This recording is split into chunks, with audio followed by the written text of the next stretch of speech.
have Wi-Fi, so you cannot check your emails and follow the presentation. So it's my pleasure. Thank you for the invitation, and it's my pleasure to organize this session. Just should we switch from one slide? You have the remote control. Okay. So this co-design session will be will be divided in 3 presentations to reflect the collaborative work we did over these 7 years, first stage of SGA1 and second stage SGA2. So it has been 7 years working all together. So we have the regular, let's say, meetings of the different work packages, and on the top of that, we have put this tradition of co-design workshops every 3 months. So I let you count from the beginning of the project till now how many co-design workshops we have done. So it's maybe 3 pillars, let's say, of these activities are so Estela Suarez, who was leading the co-design activities in the first stage of the project, Manolis and Marazakis, who is leading the current co-design activities, and let's say myself, I'm trying to be active on this part. So the first speaker is Estela.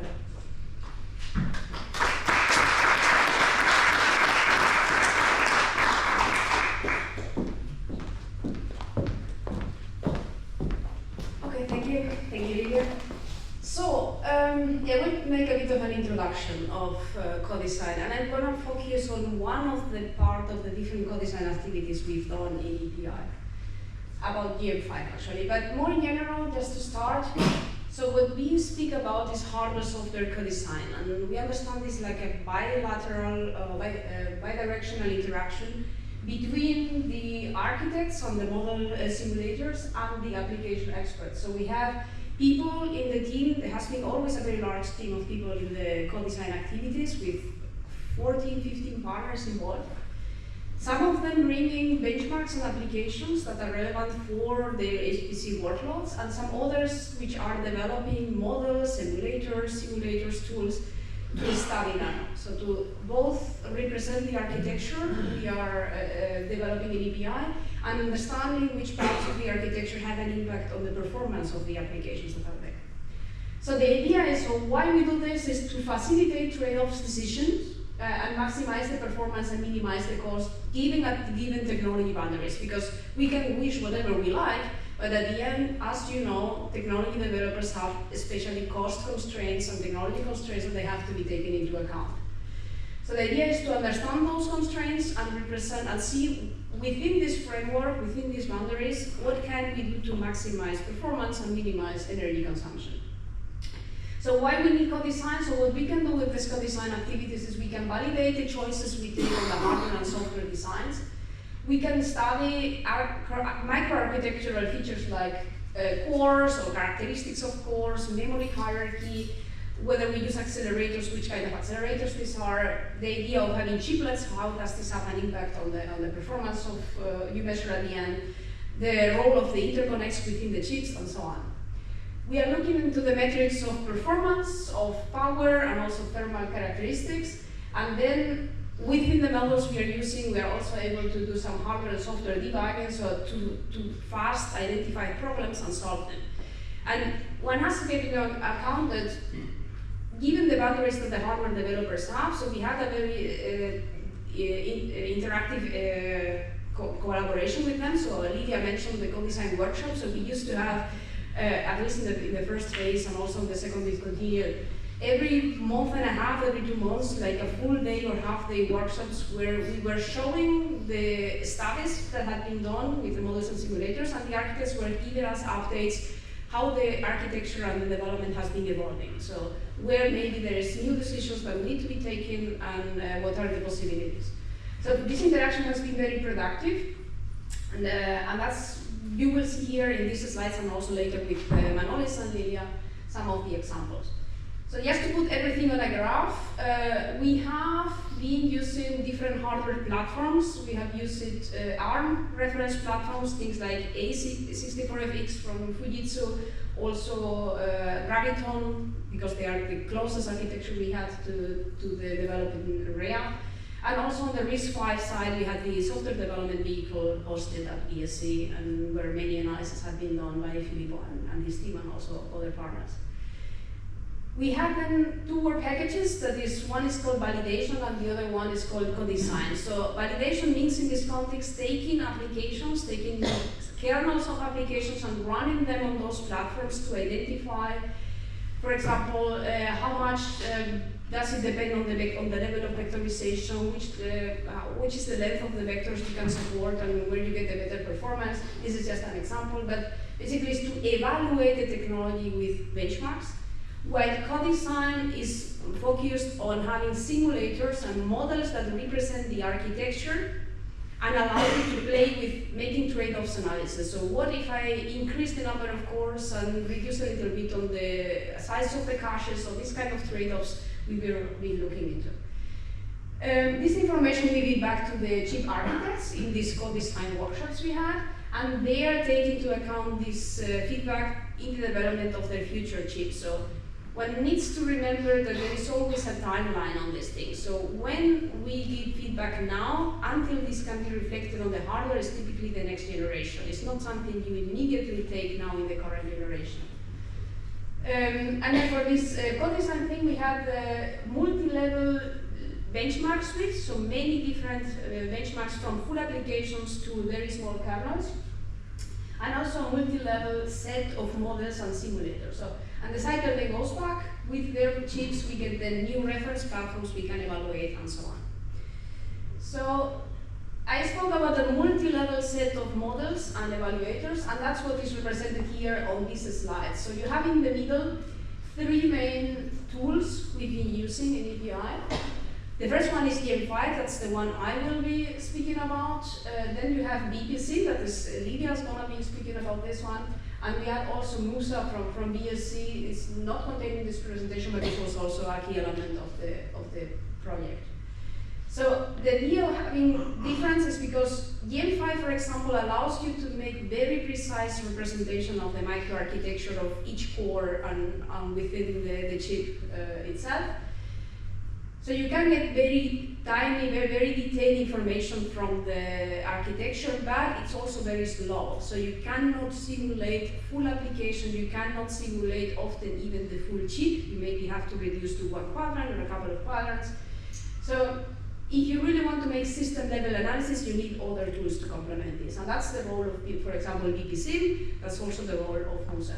So you have on the one hand side the designers, we get from them the hardware specification, we get the configuration, we implement them on the tools, and then running benchmarks on those tools, we can tell them, so what happens if you, in your design, would change a little bit on this side, would modify, we made a specific trade-off, what would be then the feedback? We give this back also then to the application developers to tell them how they need to optimize for a given platform. So I will speak about then GM5 in the rest of my presentation. I'm ready to introduce this a little bit. I guess most of you are in EPI, so you know about this, but just to put everybody in the same picture. So GM5 is a simulator that reproduces the hardware design. That's what you see on the very left of the picture. I don't know if I have a laser here. I think I have. So it doesn't matter. It's on the left side. So you describe the cores, the architecture of the cores, you describe what is the cache hierarchy, how much level 1 cache, how much level 2 cache we have, and also the overall memory hierarchy. You implement this configuration in a so-called simulation configuration script, where you tell to the model, this is precisely the architecture I want to look into, and you also tell which are the parameters you want to play with. So for example, you want to play with the size of L1, so you run several simulators with different size of L1, and you could run the model several times. So GM5 is a so-called cycle-level computer architecture simulator. So you reproduce in a cycle-level accuracy every event of the simulation, so every time you run something. And it's also an object-oriented, so it's a C++ based. You have a large number of models. You have different models for CPUs. For example, for ARM, we were using the Neoverse model, but you could also use for RISC-V or for others. You have also different DRAM devices. You can just take whatever you think you are interested in. You can also have different on-chip interconnects or cache coherency protocols. And you try to use the most accurate of those choices the choice that makes more accurate description of the architecture you are interested in. We were looking into RIA, so we were looking into a Neoverse V2 design with a given number of cores, with a given number of the RAM and a specific on-chip interconnect, the one from, so the ALPA chip from ARM. When you run the simulator, well, you basically run the script on Gen 5 and you get all you get both the output of the application itself, so whatever your application was doing, you get it out of the RAM, but you also get a large number of statistics. So you get to find out how many cache misses you had, how many prefetch events you were using. So this gives you a very detailed study of what happens on the hardware when you run a code. And that's what tells you then where you, for example, are losing performance. So where can you improve performance? So within EPI, this Gen 5 benchmarking environment, which was created. So the idea was Gen 5 is an open source model that is used in many projects, but we had to do some adaptations and we have done some improvements. Actually, you have done it, so the people in the room, it's not me, I'm just telling it. But anyway, so for the benchmarking environment that has been mostly done by Carlos, I think Carlos is here somewhere, there on the back, yeah. So that's his work, is also open source, so it's available on this GitHub repository. Has allowed for a better reproducibility, so when you take just Gen 5 out of the box, you have to write by hand your scripts, you have to do all the implementations on your own.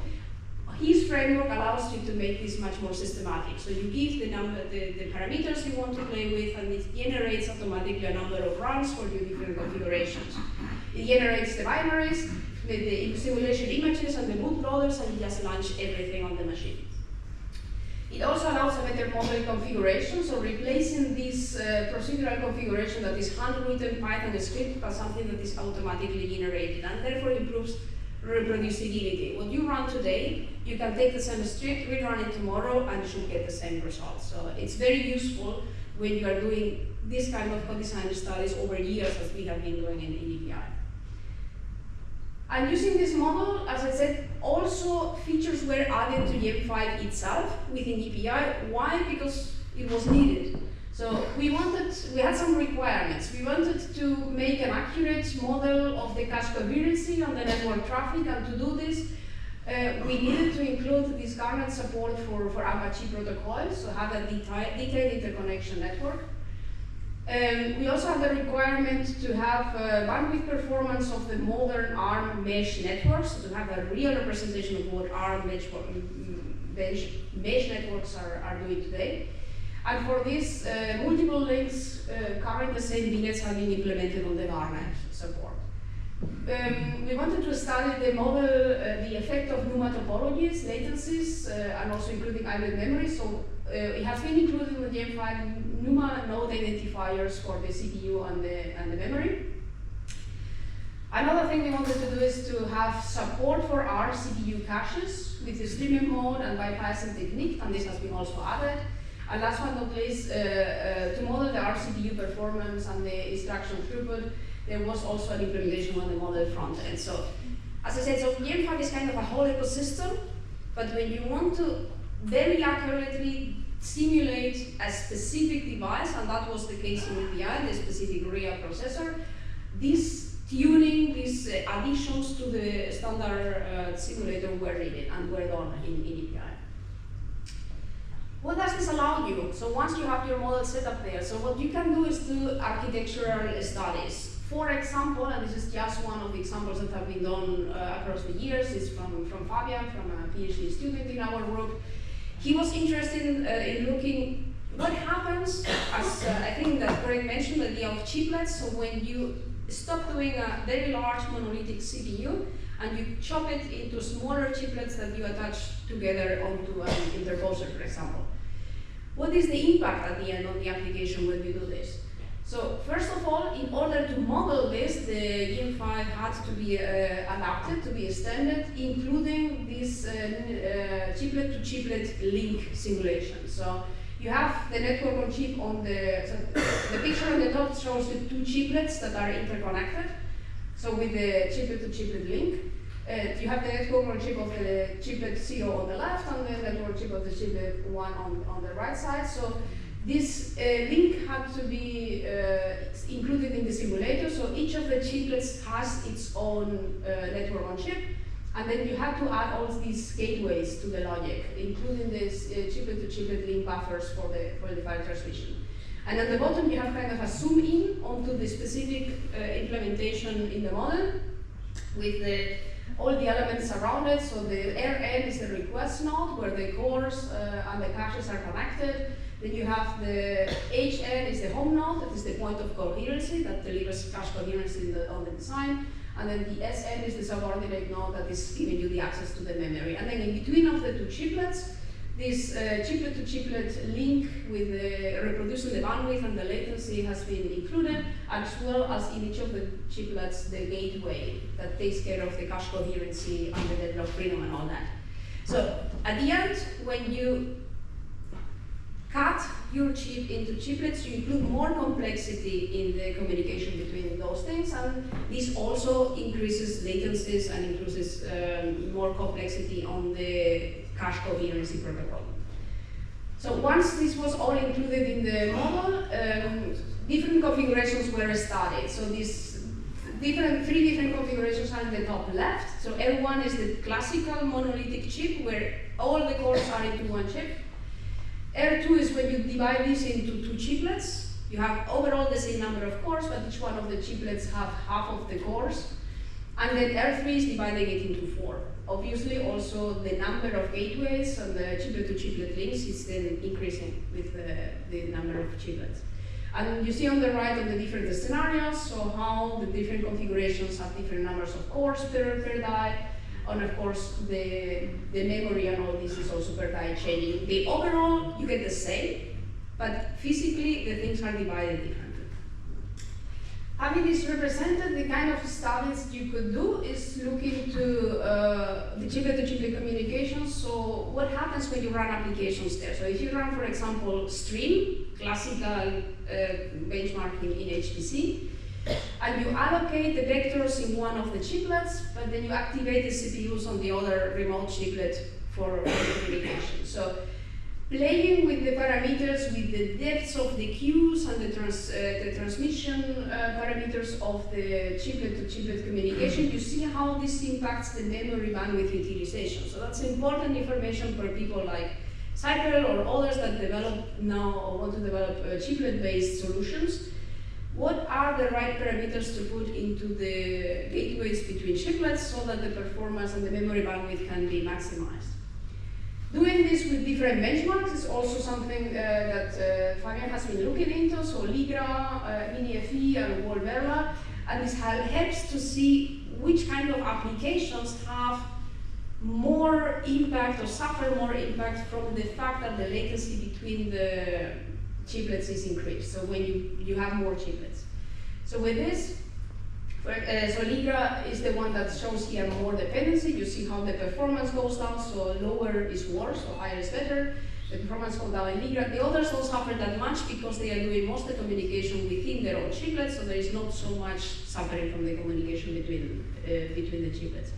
Now you might think, okay, that's to expect if you know a little bit the benchmarks, but one thing is I expect something, another thing is I've demonstrated it with a cycle accurate simulator. I can give you numbers, I can give you exactly the impact. And that's exactly the value of Codesign in EPI. With this model, with others, give quantitative feedback of what happens when you change something in the design. So that's my last slide before I give the word to Manolis. So to summarize what this EPI GIM5 model is, it's just an open tool available for everybody. It has been also used by many partners in the project for different kinds of studies. It's powerful for processor co-design. It allows you to describe in detail the microarchitectural details at the cost of computational time. So, as I said, you cannot simulate an XSpeed machine with Gen5, obviously not. But it allows you running applications on hardware that does not exist yet. So if you have a design on your head, you want to understand how is the performance to be expected, you can use Gen5 for this. It allows you to identify sources of where performance is lost and where there is potential for gain in performance, giving you quantitative insight.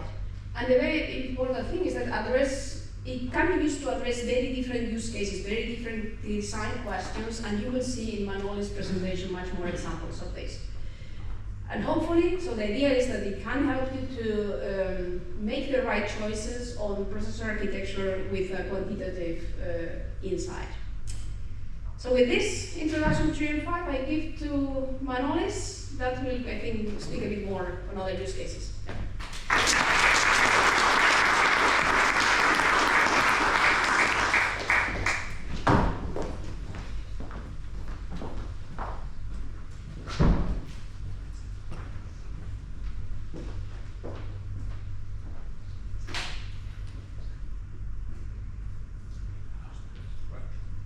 So, following up on how Estela presented the concept of Codesign and the insights that we get, I'd like to present 4 examples of case studies that we've done over the years using Gen5.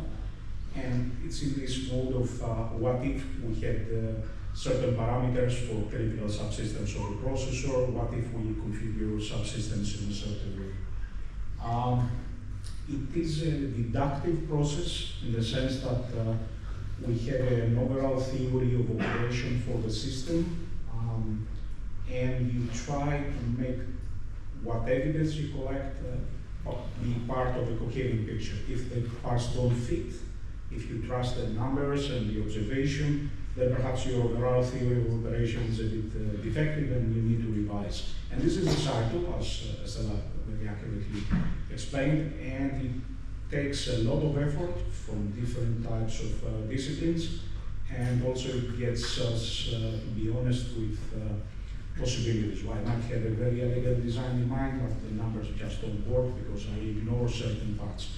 Remember, these are simulation-based studies, which means that we need to select what is being detailed in a model, what is less accurately captured, and also there is an environment that sometimes has a very strong impact. So the examples that I'll be using are more teasers, not the full details of them. And remember that this is an ongoing process since the beginning of the project, and I think it has offered benefits to the project, but also to the people being involved. It has helped also the training of more junior staff, and I think this is an excellent example of added value from this type of activity. So one example that I would like to start you with is modeling a non-uniform memory access environment. There is a graphic showing that a system roughly resembling a modern ARM processor of the universe architectural family would be assembled as a set of 4 quadrants in a certain way interconnecting among themselves. So as you can see, not all processors have the same distance from memory elements. So intuitively we can expect that certain performance metrics will differ depending on where we place the computational threads and what is the relative distance among themselves, but also from the memory elements. For this particular example, the workload that we used as input is string triad, so a workload that touches the actual memory elements we retrieve. And we use utilities from the standard Linux set of utilities to control placement. One observation also is that we have elected most of our work to take the path of full system emulation. This means also the system software, starting with the operating system kernel and some critical libraries. This adds a lot to the fidelity based on our observations, but also increases dramatically, I would say, the execution time of simulation campaigns. So in this experiment, what did we find out? Well, starting from the left hand side and for different levels of detail for the network on chip. So we are focusing on an interconnect that roughly matches what ARM's CHI-based protocols do, that are requests, snoops, responses, and data. We can get a rough breakdown of what is the relative frequency and volume of each class of message. So we see that in this particular message, and this is not particularly surprising, that requests are roughly 41%. We do see, though, that there is a significant element of responses, which is pretty much control traffic, and that's an interesting observation. We're not just sending a request and we get a bulky response. We also have control traffic that is time sensitive.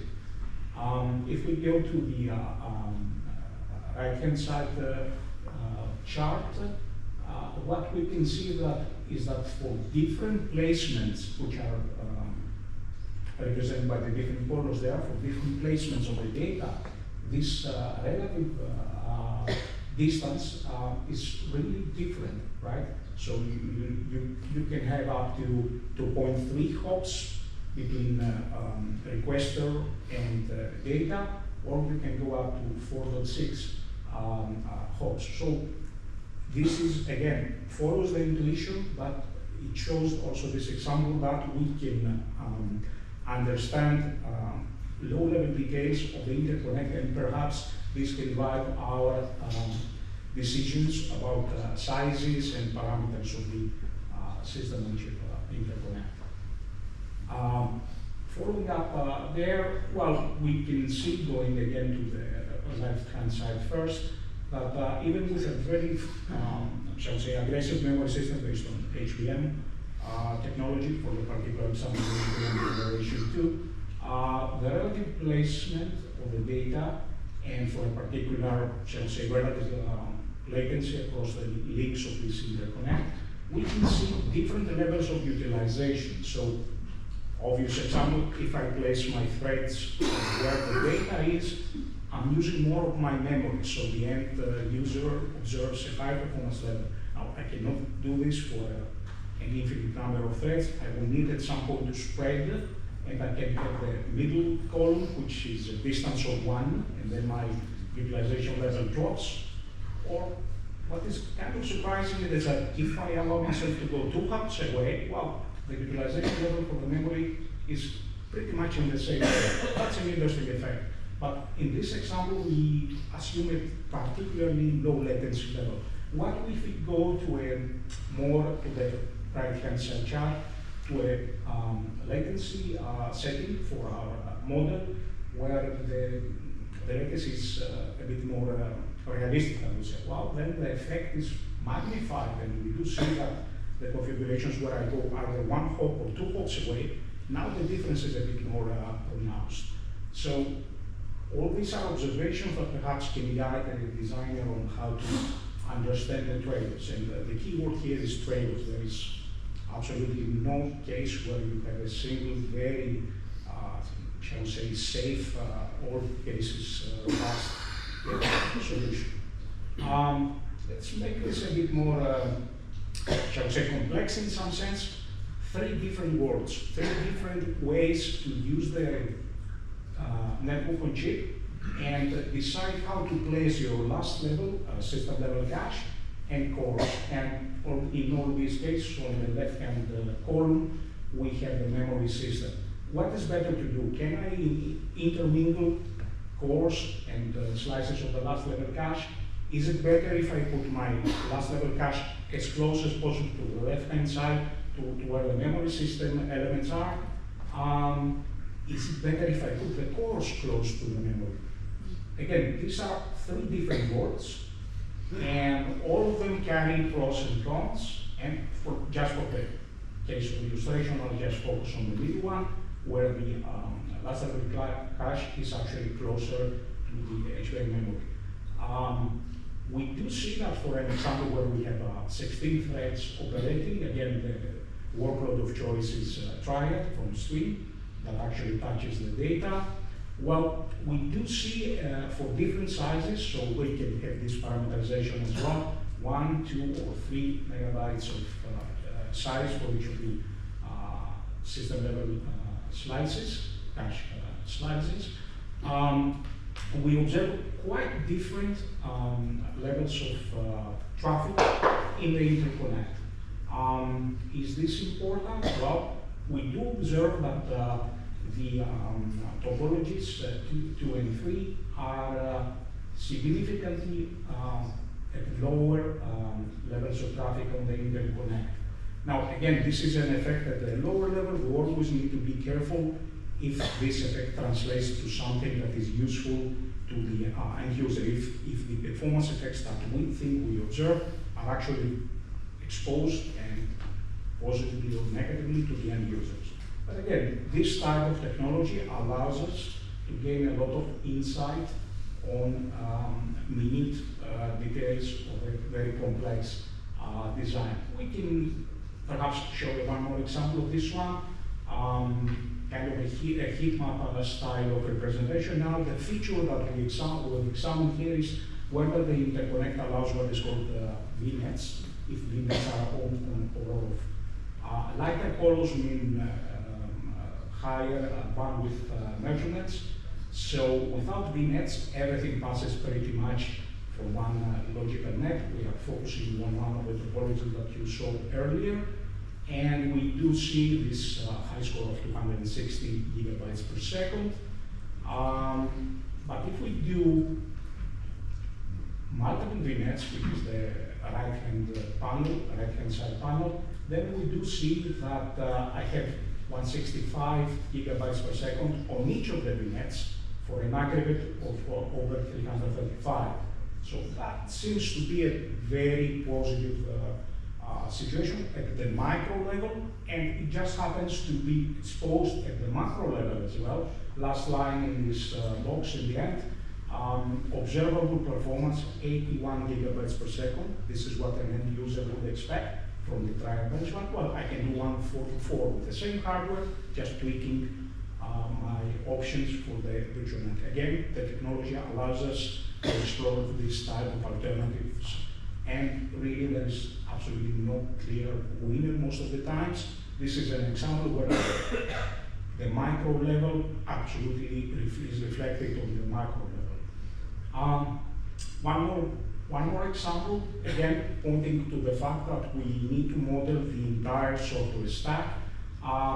In this example, we have a technology in the Linux kernel that allows us to collect samples of how often pages are being accessed. And what if we had a memory system that had two types of memory technology? Now, most of you are aware of DDR memories. In mainstream servers, there are systems that have HBM as well. For example, the Sapphire Rapid, the Cycle Rare chip also uses HBM. Alternative designs can be considered. What if we will allow ourselves to move data from one tier of memory to the other? The performance trade-off between HBM and DDR is not clear-cut. There are many, many tunables that affect the overall view, and it's not obvious that all workloads will fit the more expensive and more size-restricted HBM. What if we could do a controller that did observation by sampling and then migration across memory tiers? Well, without going into the details of the chart, we can have two extremes, everything in DDR, everything in HBM. What's interesting is the range in between. What if I used part of the HBM but allowed ourselves to pull out parts of the data set that are not often accessed? Does this have an effect? The particular workload here that we use is SPCG. As you know, SPCG is, shall we say, hash on the memory system.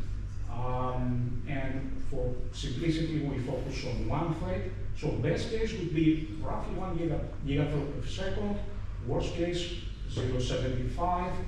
But what's interesting is that with using less HBM space, we can get quite close to the best observed throughput. So with various details about how this is achieved, it means that perhaps we can do one of two things: either size our HBM to a lower level, so economize on cost, or perhaps if we allow multi-tenancy, which is again something that we could observe in this environment, perhaps we could explore designs that would fit two workloads on the same physical set of resources. So again, a process of deduction, a lot of assumptions about what to do. We need to keep a lot of data, and one observation perhaps as an introduction for the final segment of this session, we are doing here simulations of what Estela and myself presented, are assuming that the simulation is at the level of cycles. This promises a degree of fidelity, but on the other hand comes with a huge delay in collecting a set of results that are needed to create this type of insights about what's going on. Well, perhaps we can consider technologies where we are being approximate to some extent and allow ourselves to run full system software stacks for longer work, for larger workloads, and economize on the time it takes to get useful results. I think what Lilia will present in her part will demonstrate this technology, and I think the two approaches complement each other in a fundamental way. Thank you for your attention. We are available for questions.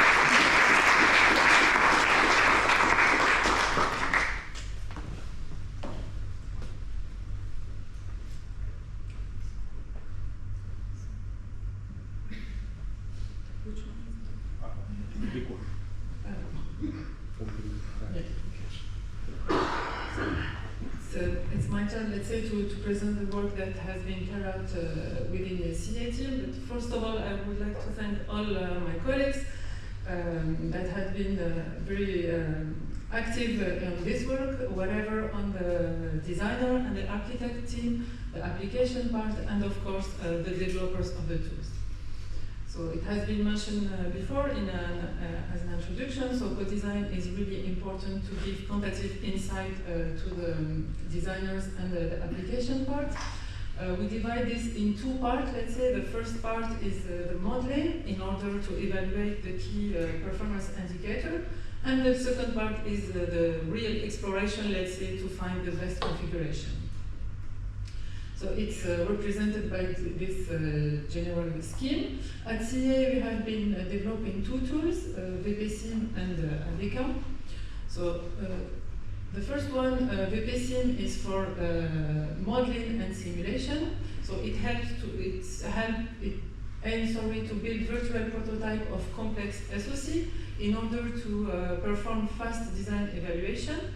It allows early performance analysis in the design flow and provide a virtual platform for software validation. One of the most important thing in VPSIM is that it provides the best trade-off between the accuracy of the performance that you are estimating and the simulation time. The second tool is ADECA. It aims to perform automatic design space exploration for efficient tuning of architecture parameters. It aggregates different simulators for this evaluation, and thanks to advanced multi-objective optimization algorithms, it can provide best configuration. So the main objective is to create quickly different configuration, evaluate and explore them to find the best one. So this is, let's say, a whole overview of VPSIM. It takes as input a high-level Python script to describe your platform and to compose the different IPs, and a binary of the application that we run on this virtual prototype. We have a large set of IPs, ARM IPs, memory hierarchy, and so on. And the main CPU is on QEMU. And what we did all during the project life is developing various hardware counters on System C. And these are the output of the simulator. One major step we took during EPI project is to put VPSIM as open source tool. Here is a non-exhaustive list of the different hardware counter we can provide at CPU level, at memory hierarchy, and on the network on chip. So the blue ones are the recent ones that we have been developing to answer different architectural questions. Now, remember that the objective is given a set of different parameters of your hardware application binary. The objective is to find the best configuration to different performance, power, and area. So this is where the second tool, ADK, comes. So as presented before, we have been doing a lot of efforts in developing various simulators to evaluate various performances. And thanks to the different exploration strategies we had, we are able to perform this in an automatic way. So we use these two tools to work and play with REA-like, what I call architecture. That is represented here. As you all may know, it's based on an ARM V8 core with a vector extension. We have two levels of private cache, L1 and L2, and the third shared cache level, called SLC. We have external memories, whatever DDR or HBM, and we have a 2D network to connect everything. So during the life of the project, we have been studying different concerns, but first, one important work we have been done within VPSIM is the calibration of the tool. This is really important to have confidence on the behavior of these performances. So for that, we use real hardware, the Ampere Ultra, which is, let's say, the cousin of REA-chip. And we studied various, let's say, concerns at the core level, at the system level. For example, the parameters of the memory hierarchy, the non-uniform memory access, also what's the best placement of the external memories, and also more recently, what's the best configuration of of logical quadrant giving physical information. So due to timing constraint today, I will detail only these two studies.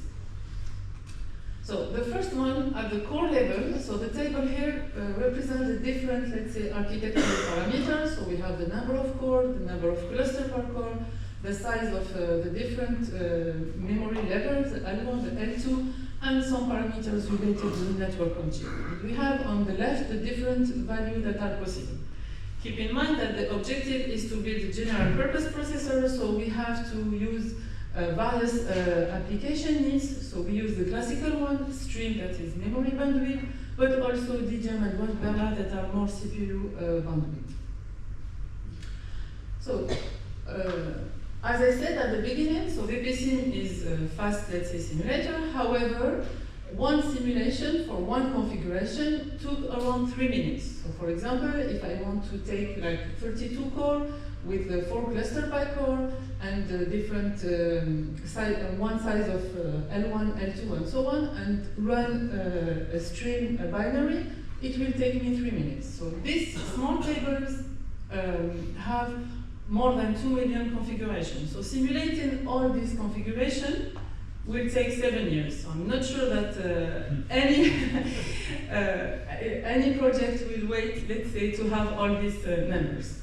So what we did is with this automatic exploration, so we combined results from VPSIM for estimating the execution time and MacPad for estimating area and energy, and we use ADK that implements Bayesian optimization. We are able in less than 3 minutes to generate this kind of figures. So the figures here are the Pareto front. So the gray points are all the possible configuration from this table, and the red points are the non-dominated solution.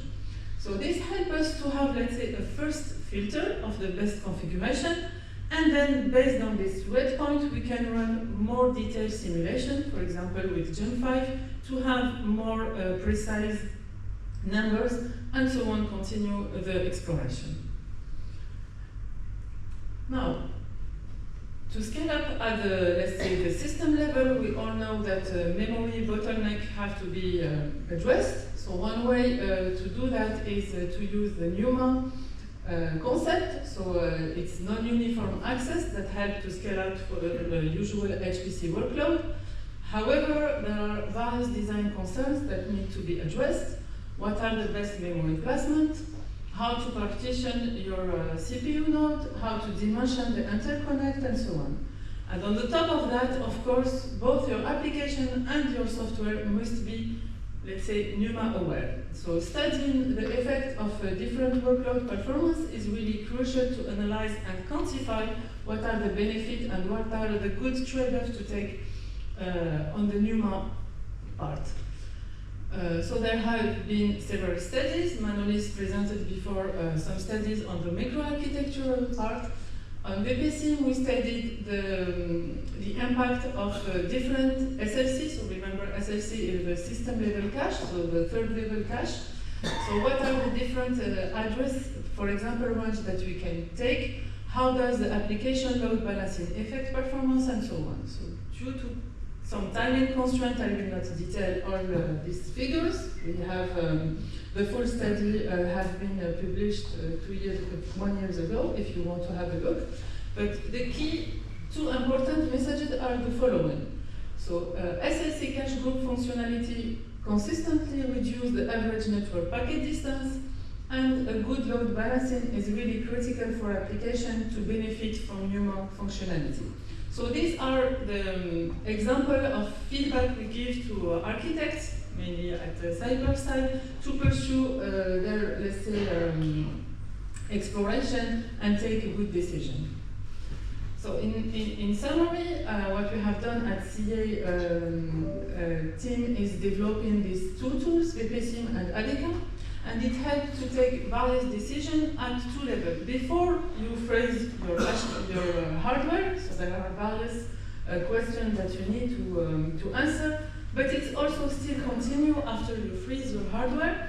For example, recently, Romain gave us a nice new study that we are performing on how to affect the quadrant due to physical information that we hope we will have after real tape-out. As a more general, let's say, conclusion of this session, so we start at the beginning, let's say, at the village level, building models and simulation tools for core level, and then during the life of EPI, we move, let's say, at the continent level with more advanced architectural model. We also scale up with, thanks to the automatic exploration tools. Now we have to conquer the world, it has been said yesterday. So we have to do, let's say, another dimension. We also involve with the AI, and beyond CPU and GPU, we have also now this chiplet aspects. The photonic interconnect, we also have other European projects dealing with that. Net4Exile has been described yesterday. So the key, let's say, takeaway message is that co-design is no longer an option. It's really a global effort, and it's also the secret, let's say, ingredient to build efficient HPC system and also AI for tomorrow. That's all for my